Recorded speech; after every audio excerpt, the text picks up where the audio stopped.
We're here outside the Old Bailey in London for a hearing for the Filton-18, a group of Palestine Action activists, some of who broke into an Elbit factory on the outskirts of Bristol in August 2024 and dismantled some of Israel's machinery of war and machinery of genocide. There's a big crowd outside, lots of chanting, Palestine flags, and we're going to talk to some people now about what the case is about and about what they've been charged with and what we can expect to see happening today.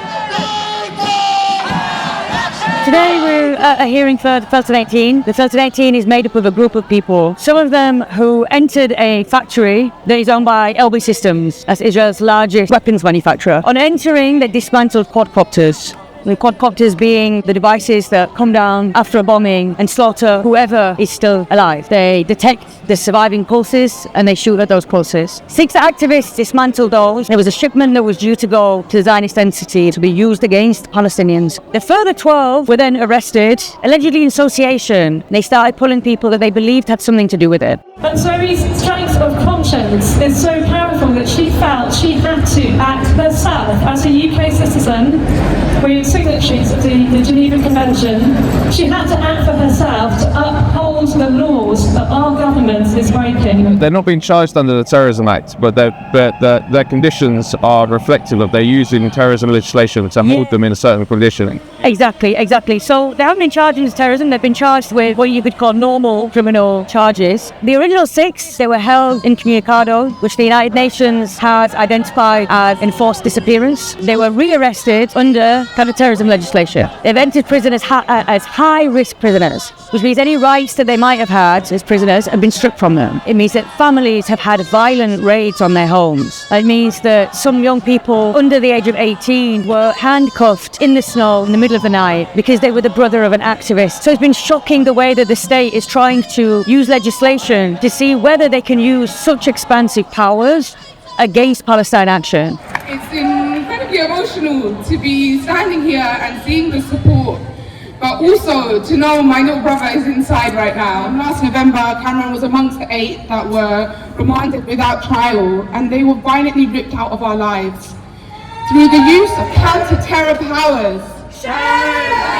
If at sentencing, terrorism connection comes into play, there'll be an exponential extension on any kind of sentencing they get. It'll be very severe. How are they being held? What conditions are for them?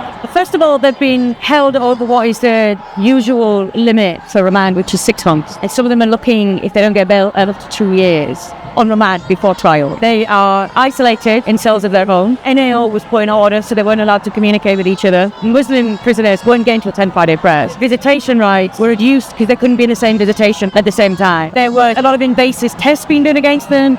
Drug tests, pregnancy tests, a few times a week. Really invasive. They're having Prevent visit them. The Muslim prisoners have experienced Islamophobia, as you can imagine. For the women prisoners, that has meant not being able to prepare their hijab. Some of them, the conditions in some of the men's prisons. There was one prisoner who hadn't eaten for 5 days because they weren't allowing his canteen money, his commissary, to come through. They banned it, and the prison didn't have enough food.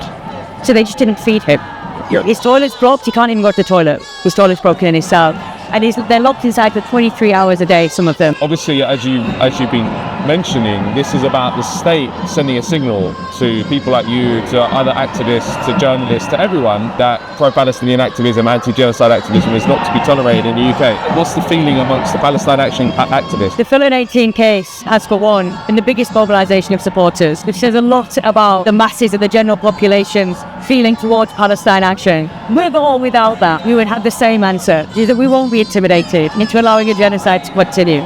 We'll stand by all of our prisoners, and we'll continue to stand by the Palestinian people, tooth and nail, until Elbit is out of this country. All of the Palestine Action activists that I've spoken to have said a similar thing.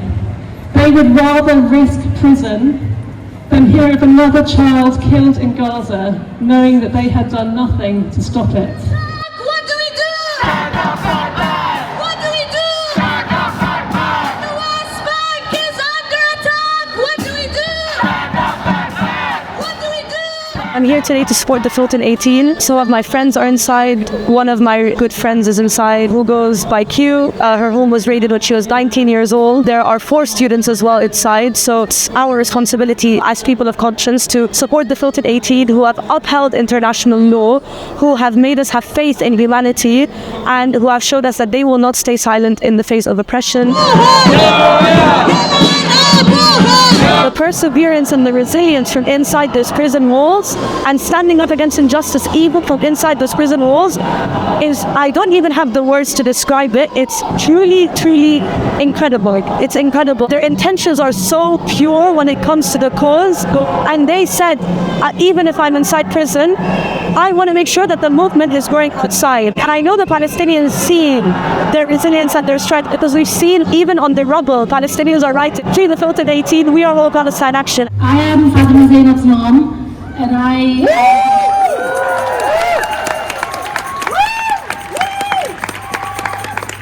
like to say thank you so much to all of you for turning up for us today. It is really, really appreciated. It means a lot to us to see the support that we have, the support that Palestine has, and that we will be advocating for Palestine until it's free. Fatima Zainab is very passionate. She advocates for social justice, and to see a live stream genocide, having participated in marches week after week and seeing no result from the government, not being heard by the government, she says her last resort was to take direct action to make herself heard and to not be complicit in the ongoing genocide in Gaza. And how do you feel as a mother to see this happen to your daughter? I mean, obviously, how does it feel as a mother? The first time I spoke to her, one of the first things that she asked me was, Mom, are you upset with me? Are you angry with me? And I'm like, no ways, I'm proud of you. You know, you've done something that we cannot even think of doing. So I am proud of you. I'm proud of you living up to the certainty of your belief. She's a beautiful poet. She's been writing poetry in prison. What's been the sort of theme of her poetry? What kind of ideas have they been? The first poem that she wrote from within the prison cells was about her love. She wrote a poem titled, To the People of Gaza, I write to you in a state of love and grief. And her poem was about sort of witnessing the genocide and not being silent and coming from a space of love to act on their behalf, and he shows them that she stands in solidarity and that all she wants is a world full of love and hope. I have a question for our governments. My question is this: why are our politicians not in prison for their war crimes? I'd like to end with a quote from Martin Luther King Jr., who says that a time comes when silence is betrayal, and our loved ones refuse to stay silent. Free the Filton 18!